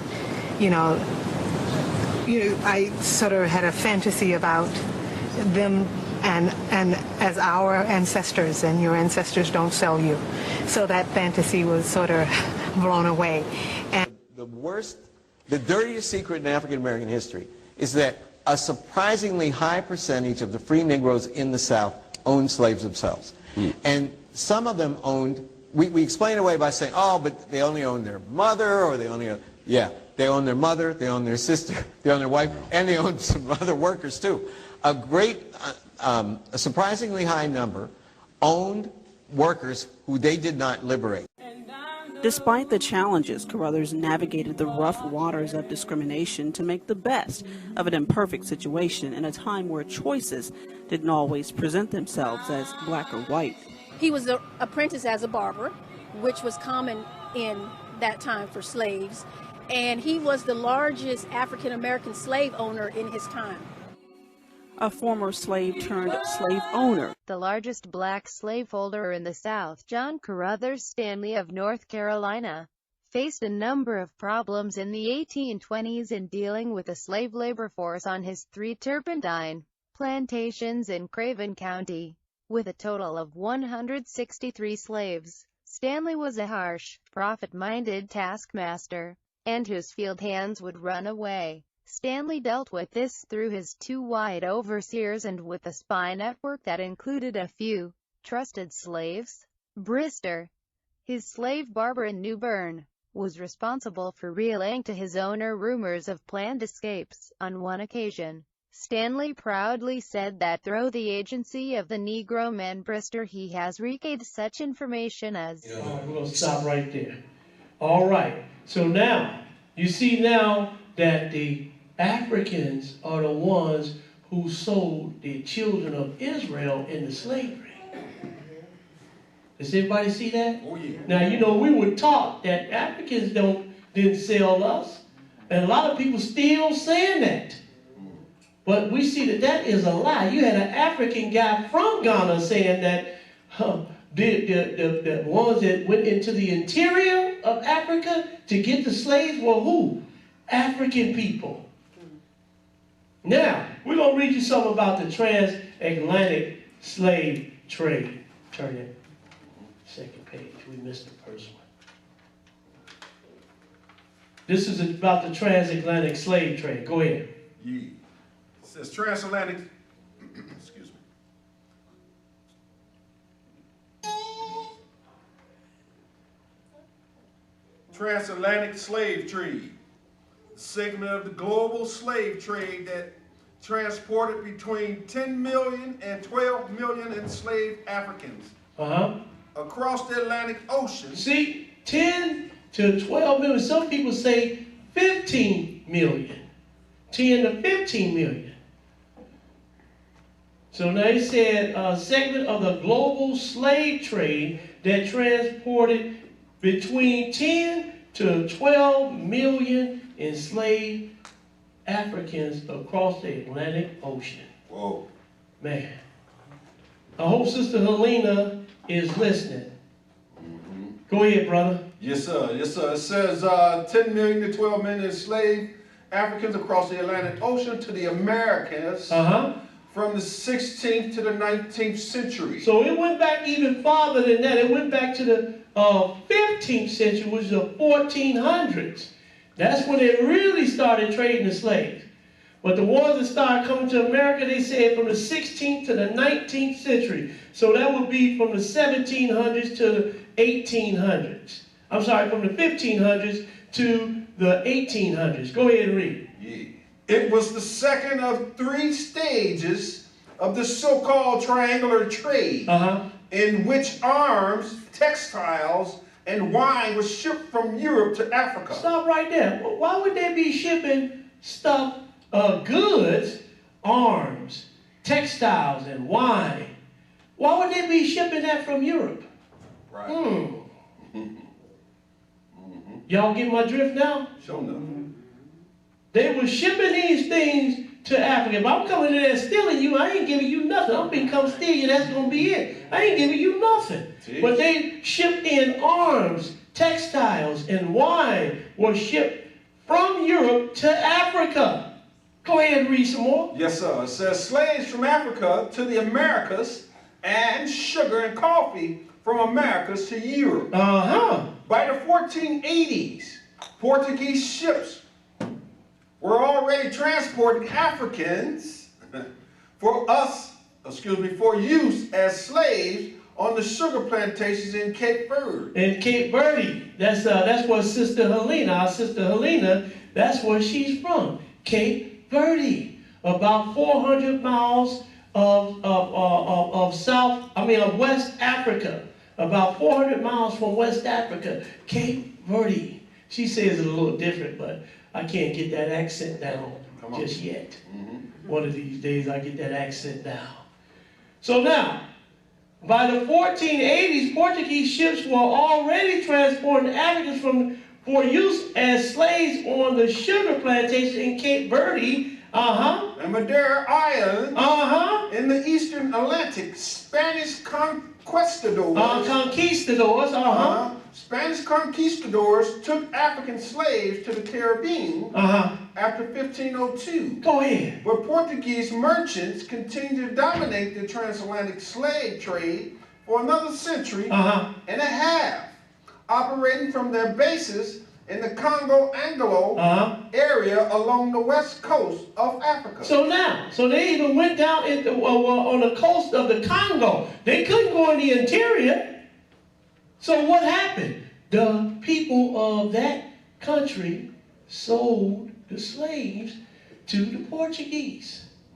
Now everybody looking at me like, you know, what is he talking about? Just hold on one second.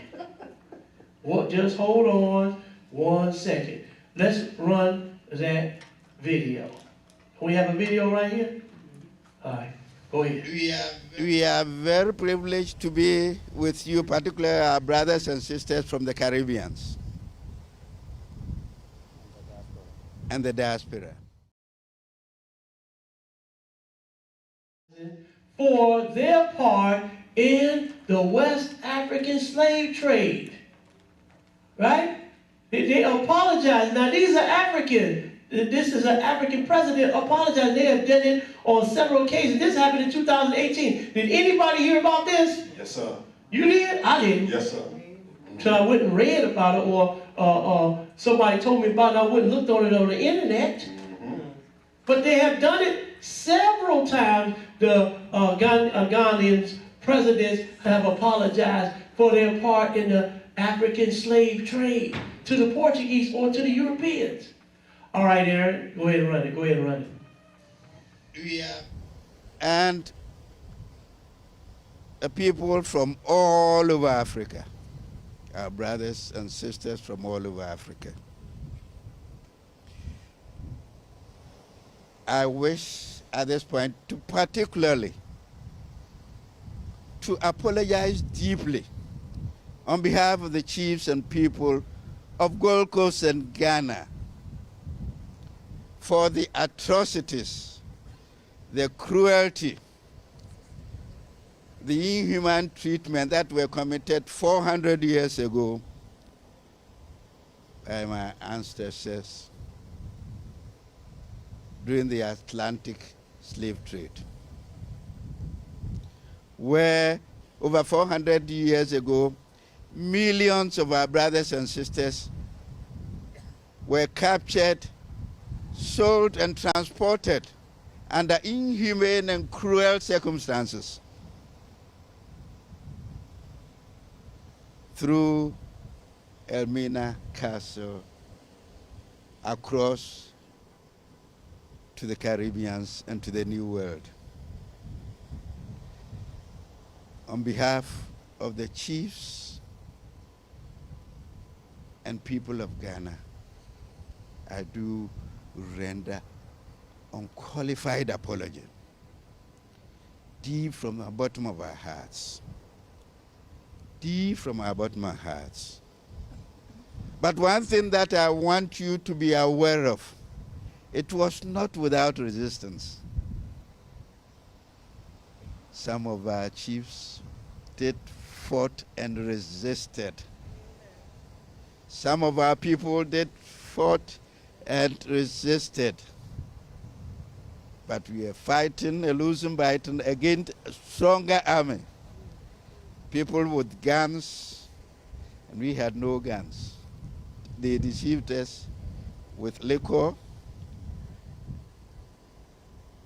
and all other temptations. Whatever the circumstances that led us to us, we stand here to render apology. And it's my wish and prayer that this apology is accepted. It's accepted deep by our brothers and sisters from the diaspora. May the blood of Jesus assist us to overcome that evil, that never again should we witness this cruelty, this inhuman cruelty of man to man in this country. I thank you, and once again, on behalf of the chiefs and people of Ghana, we do render this apology. And I ask my colleague to add a few words to what I have said to you. And it's my wish and prayer that in the name of the blood of Jesus, you do accept our apology. Thank you very much. We stand here once again symbolically at the gate of no return.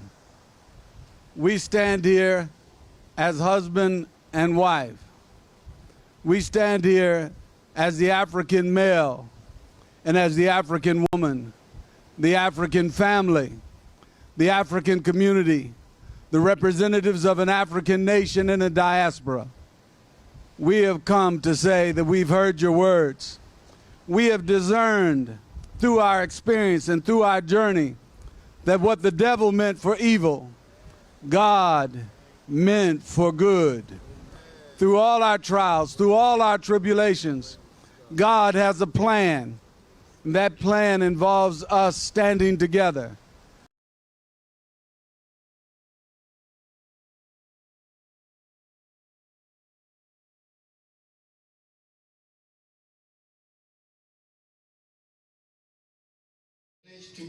All right, so now everybody see that heartfelt apology. But you see what he apologized for. He was apologizing for his ancestors' role in the African slave trade. See, everybody think the Gentile just went over there, he just set up shop, and he just started going over there snatching people. The Africans sold the children of Israel into slavery. I know they say our brothers, but we are not brothers. You are from Ham, we are from Shem, and the Lord had it written already that the children of Israel were going to be dispersed on ships around the nations. And he told you, he said, look, you have sold the children of Israel to the Grecians. Who sold the children of Israel to the Grecians? The Africans did. The Arabs did. The Edomite Jews did. Let's go now. Let's go to Deuteronomy, the 28th chapter. Deuteronomy 28. We're almost there. Deuteronomy 28, we're going to pick it up at verse 32. Deuteronomy 28 and 32. The Lord had this prophesied already. When you get it, brother, go ahead and read it. Deuteronomy 28 and 32. Deuteronomy chapter 28, verse 32. Thy sons and thy daughters shall be given unto another people, and thine eyes shall look and fail with longing for them all the day long. Go ahead. And there shall be no might in thine hand. The fruit of... Now, wait a minute. He said, and thy sons and thy daughters shall be given unto another people. Yes, sir. And our people were given unto the Gentiles, right? Given to them. Read that one more time. 32. Thy sons and thy daughters shall be given unto another people. And thine eyes shall look and fail with longing for them all the day long. And there shall be no might in thine hand. Go ahead. The fruit of thy land and all thy labors shall a nation which thou knowest not eat up. And thou shalt be only oppressed and crushed always. And our people are oppressed people even today. Yes, our people are still, because he said always, right? Yes, sir. And our people are still oppressed. Skip down to verse 41. You really gonna be depressed after seeing this lesson, because you thought that the white man this and the white man that, and when it wasn't just the white man, it was the African too. That's right. Verse 41, go ahead and read. 41. Thou shalt begot sons and daughters, but thou shalt not enjoy them. For they shall go into captivity. They shall go into what? Captivity. Captivity. The Lord had this prophesied already. That our sons and our daughters going to go, the sons and daughters of Israel going to go into captivity. Verse 42, go ahead. All thy trees and fruit of thy land shall the locust consume. The stranger that is within thee shall get up above thee very high. And thou shalt come down very low. Look at that one that called himself a Mexican. He's getting up above us he right across the border, but he's getting above us very high, and we're coming down very low. Look at that one that called himself an East Indian. He coming over here getting 7-Elevens and grocery store. Look at the one that called himself a Korean coming out neighborhood and done cornered the black market when it comes to hair. Done cornered the market.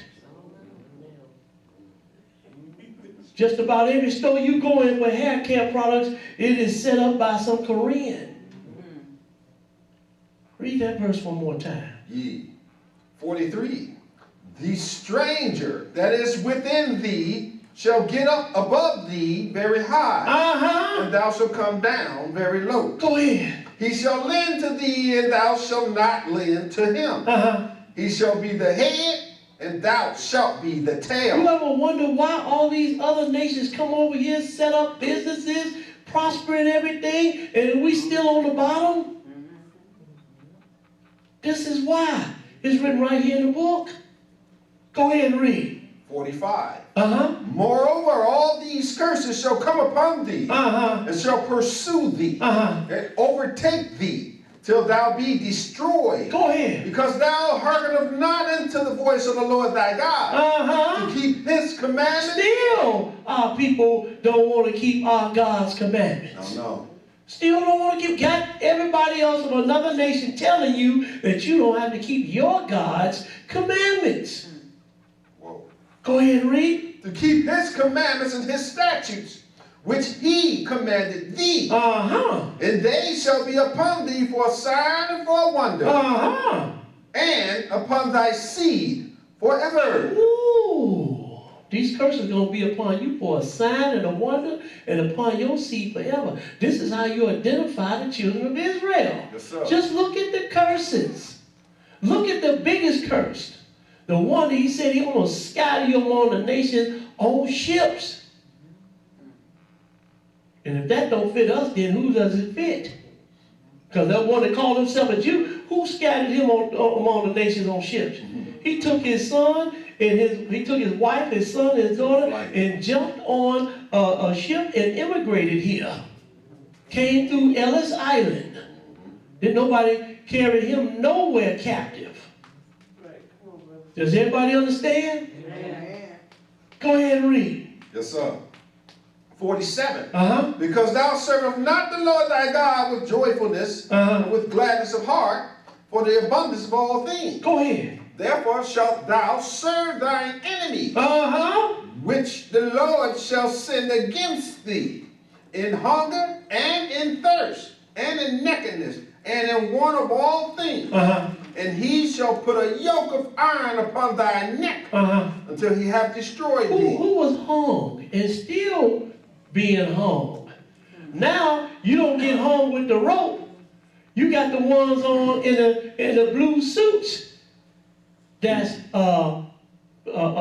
perpetrating these hangings. Come on. You understand? The police I'm talking about. Yes, sir. Yes, sir. Everybody know what I'm talking about. It's out in the open now. The police are killing. It's just a lynching, a modern day lynching. That's what it is. Yeah, it is, bro. A modern day lynching. We don't have to put on the hoods and stuff no more. We just put on a blue suit and a hat and we come and lynch you. We're not going to hang you with no ropes no more. We get some bullets and we will shoot you. Brother, he just take off running. Why you can't tase him? No, he shot him in the back 20 times. Amen. Sister, she was in the store. Yeah, she was stealing, but then the guy would turn around and shoot her in the face with a gun. He didn't tase her. He shot her.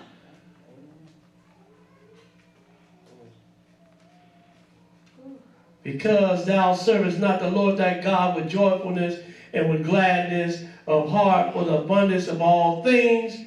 Therefore shalt thou serve thy enemies which the Lord shall send against thee in hunger, in thirst, and in nakedness, and in want of all things. And he shall put a yoke of iron upon thy neck until thou be destroyed. Verse 49. The Lord shall bring a nation against thee from far, from the end of earth, as swift as the eagle flieth, a nation whose tongue thou shalt not understand. Now, when they were already on the African continent, here they come from Europe, right, to come and get us. Israel was already on the African continent, right? Yes, sir. And among the African nations is what they do. Come to West Africa, come to North Africa, and come and get us from far countries. Just like the Bible says. Are y'all seeing this? Show enough. Because if you can't see this, you blind in both eyes and deaf in your ears. If you cannot see this. Go ahead and read. Verse 50. A nation of fierce continents, which shall not regard the persons of the old, nor show favor to the young. They didn't care how old you were. We taking you into slavery because we have some use for you. And not only that, God said this was going to happen to you. Yes, sir. And if God said it's going to happen to you, then God said it's going to happen to you. Because no man was wise enough to come up with a plan to capture 10 to 15 million slaves and bring them to America. Teach. Ain't no man that's smart. No, sir. God played a hand in this. Indeed. Let's go to Isaiah, the 5th chapter, Isaiah 5. Indeed. Isaiah 5, and we're going to pick it up at verse 11. Isaiah 5 and 11. When you get it, brother, start reading. Isaiah 5 and 11. Isaiah chapter 5, verse 11. Woe unto them that rise up early in the morning, that they may follow strong drink, that continue until night, till wine inflame them. And the harp and the viol and the tabret and pipe and wine are in their feast, but they regard not the work of the Lord, neither consider the operation of his hand. Are our people, are we regarding the word of the Lord, considering the operation of his hands now? You come and show somebody this video or what we teaching, they look at us like we're crazy. Look, those brothers that were out there with those Indians and that Catholic young boy, they just disregarded that they said that those were Israelites. Those black people, they were Israelites. They pretty much disregarded that. Who do they concentrate on? The Indian and the young boy. That's who they pretty much concentrated on. They weren't concentrating on those Israelites.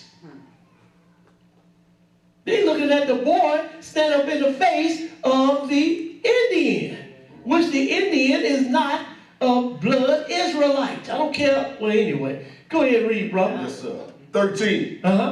Therefore my people are gone into captivity, because they have no knowledge, and their honorable men are famished. Go ahead. And their multitude dried up with thirst. Let's go to Zephaniah. He said, therefore my people are gone into captivity because they have no knowledge. And our people still won't consider this and still don't want to get this knowledge. I mean, you at least should want knowledge of self. You should at least want that knowledge, but our people don't even want knowledge of self. No. They turn that down. Sure enough, bro. Talking about we some Africans. We might come from that continent, but we're not no Africans. And them Africans knew exactly who they were selling. You think they gonna go and sell their own people? And we saw Judah right there, didn't we? In West Africa. They weren't selling their own people. They were selling Israelites whom they already started enslaving. Zephaniah 3, we're going to pick it up at verse 10. Now, here goes some Israelites right here in Ethiopia. Ain't nobody paying attention to this, though. Go ahead and read. This is Zephaniah chapter 3, verse 10. From beyond the rivers of Ethiopia, my suppliants, even the daughters of my dispersed. Even the daughters of my dispersed. Who are the daughters of the Lord's dispersed? These are Israelite women. He said, the daughters of my dispersed, shall bring mine offering. Yes, sir. Skip down to verse 14. Skip to verse 14. He said, the daughter of my dispersed shall bring my offerings, even from the rivers of Ethiopia. Now, wait a minute. Don't you got some people in Ethiopia calling themselves Israelites? Now here we are all the way back here in Zephaniah, and the Lord has Zephaniah to write about the daughters of his first, or the Israelite women beyond the rivers of Ethiopia. Yes, sir. it plain, brother. Skip down to verse. Now I know a lot of people don't want to hear this because they don't want to let the children of Israel go. Because look, if the children of Israel were to leave your country, what you gonna do then for entertainment? What you gonna do for sports? Just those two alone. What y'all gonna do? They don't want to let Israel go, but Israel is going. The Lord has come to get his people. Like Moses said, let my people go. And when the Lord comes, he's going to let my people go. If you don't, I'm going to bust you upside the head. And they're going to be hurrying up to get us out of here. Skip down to verse 14. Go ahead and read. I just thought I'd bring y'all a little comfort. Verse 14. Go ahead and read it. Sing, O daughter of Zion. Shout, O Israel. Go ahead. Be glad and rejoice with all the heart, O daughters of Jerusalem. Go ahead, my brother. The Lord hath taken away thy judgments. He hath cast out thine enemy. The King of Israel, even the Lord, is in the midst of thee. Didn't the book say that the angel come to Mary and told her, you're going to have a son, you should call his name Jesus. The Lord God shall give unto him the throne of his father David, and he will dwell in the midst of the house of Jacob forever? The Lord hath taken away thy judgment. He hath cast out thine enemy. The King of Israel, even the Lord, is in the midst of thee. Go ahead and read. Thou shalt not see evil anymore. Waiting on this day. I hope I'm around to see it. Go ahead, brother. In that day it shall be said to Jerusalem, fear thy not, and to Zion, let not thine hands be slack. Go ahead. The Lord thy God is in the midst of thee, is mighty. He will save. He will rejoice over thee with joy. Because he rejoiced over you to do you evil when you sinned against him. Now when he come back and get you, he's going to rejoice over you to do you good. Yes, sir. Go ahead and read. He will rest in his love. He will joy over thee with singing. I will gather them that are sorrowful for the solemn assembly, who are of thee, to whom the reproach of it was a burden. Go ahead. Behold, at that time I will undo all that afflict thee, all that afflict thee, and I will save her that huddleth. He said, behold, at that time I will undo all that afflict thee. Yes, they're going to let you go. All them that afflict you, they're going to let you go at this time. But look what else going to happen to them, though. Keep reading, brother. Yes, sir. Says, I will undo all that afflict thee, and I will save her that huddleth. Go ahead. And gather her that was driven out. I will get them praise. Get them praise and fame in every land where they have been put to shame. He said, when we read, we didn't read it today, but we read before in the scripture where it says, every man out of every nation gonna take hold of the skirt of him which is a Jew and say, take me with you, for the Lord is with you. He said, I'm gonna get you fame in every nation. Amen. I can't wait for this time, boy. Glory to God. Go ahead and read. At that time will I bring you again, even in the time that I gathered you. Go ahead. For I will make you a name and a praise among all people of the earth. Go ahead. When I turn back your captivity before your eyes, saith the Lord. Let's go to Isaiah 11 chapter. This is going to be a beautiful time. Let's go to Isaiah 11 and pick it up at verse 6. Isaiah 11 and verse 6. When you get it, brother, go ahead and read. We got one more after this. Isaiah. Oh, wait a minute. We got to show I'm trying to go too fast. So these are some Ethiopian Jews in Ethiopia. Remember he said the daughters of my dispersed. Look at all the daughters of Israel, the daughters of his dispersed right here. These people, these Israelites are still in Ethiopia. He has some airlifted here in the 80s, Operation Moses, and then after that, Operation Solomon. But those people now in Israel, those Israelites, these are from the tribe of Dan, by the way. They are catching hell over in Israel right now. They are catching hell. But these people are still over in Ethiopia. These are Israelites. Remember we said from beyond the rivers of Ethiopia, those must disperse, shall bring mine offering. Here they are right here. Is everybody paying attention? Amen. Let's go to Isaiah 11, chapter Isaiah 11, and we're going to pick it up in verse 6. Isaiah 11 and 6. Israelites among African people. Israelites. Isaiah 11 and 6. Isaiah 11 and 6. Go ahead and read it. Isaiah chapter 11, verse 6. Now this is when the Lord is making his second coming. Right? And look what's going to happen. Go ahead. The wolf also shall dwell with the lamb. Well, the Lord would have made his second coming at this time. He said, a wolf also shall dwell with the lamb.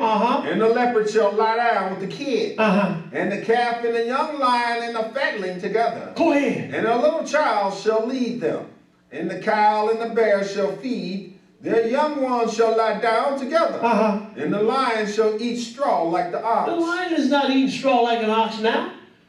If you don't believe me, stand next. No, don't do that. Go ahead and read. And the sucking child shall play on the hole of the ass. And the weaned child shall put his hand on the cockatrice den. Go ahead. They shall not hurt nor destroy in all my holy mountain. For the earth shall be full of the knowledge of the Lord. As the waters cover the sea. Now you know that's future. Because we got all type of religions going on now, boy.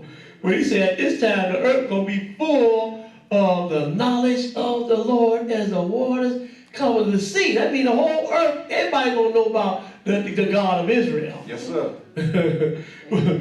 Skip to verse 11. Go look what else is going to happen at this time. Go ahead. And it shall come to pass in that day that the Lord shall send his hand again the second time to recover the remnant of his people, which shall be left from Assyria and from Egypt. Isn't that an African country right there? Originally, that was an African country. From Egypt, and from Pathros. That is an African country, And from Cush. Cush, isn't that Ethiopia? We just saw those Jews there, right? So we know that those are Jews there, because who else? The ones that look white, he's not going to recover them from there. No, sir. We don't see none of them there. Talking about we the Jews. No, you don't see that. Blasphemy. You see the ones that we just saw. Them the ones that the Lord is going to recover from there. Read that again, brother. Yeah. And it shall come What to verse pass. you at? 11. And it shall come to pass in that day that the Lord shall set his hand again the second time to recover the remnant of his people, which shall be left from Assyria and from Egypt and from Pathros and from Cush and from Elam. Now Elam, that is a black country as well. But those are Shemites. Go ahead and read. And from Shinar. Shinar, that was originally that was Babylon. Right? Shinar. That's one of the countries in Babylon, which was originally held by who? African people, Hanarubi's people. The original Chaldeans. Go ahead and read. And from Hamath. Stop right there. Remember I told you, remember this name, Hamath? One of the Canaan sons? The Hamathites? And Hamath, And from the islands of the sea. That is Jamaica and Martha's Vineyard and all of those, the Bahamas and all of those sea islands that the black people were carried captive on. Does anybody understand? The Lord got this thing locked. He's got it locked. Go ahead and read. Verse 12. And he shall set up an ensign for the nation. Now he's going to gather them from a broader sense. Now he's going to set up the ensign for the nations. And shall assemble the outcasts of Israel. And shall assemble who? The outcasts of Israel. Well, who are those Israelites? Go ahead. And gather together the disperse of Judah. Stop right there. The disperse of who? Judah. That's how we know who we are. Because he's coming for us. That's dispersed among the nations. You got Judah, Benjamin, and Levi, which was first among the nations. But Judah, Benjamin, and Levi were called what? Jews. Yes, sir. They were called Jews. He said, and he shall set up, and who was there during the time of Jesus? Judah, Benjamin, and Levi. Right? And he shall say, and that's who we are. We are Judah, Benjamin. I think we're the Jews, though. I know I won't upset nobody. Come on. Come on. He said, he shall set up an ensign for the nations, and shall assemble the outcasts of Israel, and gather together the dispersed of Judah. From the four corners of the earth. From the four corners of the earth, and Africa is one of them. You understand? Africa is one of them, where he's going to gather us from. Let's go now. Let's go. We're going to show a picture here. Now look at this picture right here. I thought this was very interesting. This guy,